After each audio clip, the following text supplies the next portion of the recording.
jom kepulik. Ki Nongialehkai Khelo India minta long ki Biang nak Bynta ki kam Sorkar.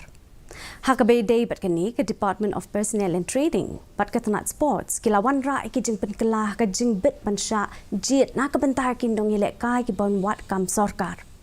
Hak kerwo ling ba kerensan social media Menteri Ketanat Sports jong ke Sorkar pedeng u Anurak Sin Thakur laong bakani ke jing jam ke besakan mau minta ka penyar syuk-syuk ya ke jing Biang juki nong job takma nagi samla ki skul ba ka para games bat winter games jong ke Khelo India ki bla Biang nak Bynta ki kam Sorkar ulo ong bakini ki kindon ki bla penkala ka peni ke sin jam ha ka ban ai ke jing kersani ki Nongialehkai ban penlong ya ke India ka ri ke pau khmat ha ki Nongialehkai.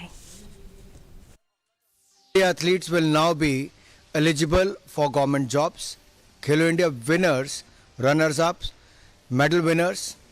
So I'm pleased to announce that DOPT, which is the Department of Personnel with the Government of India, in consultation with the Indian Sports, they have made a significant decision, progressive revisions in the eligibility criteria for sports persons seeking the government jobs.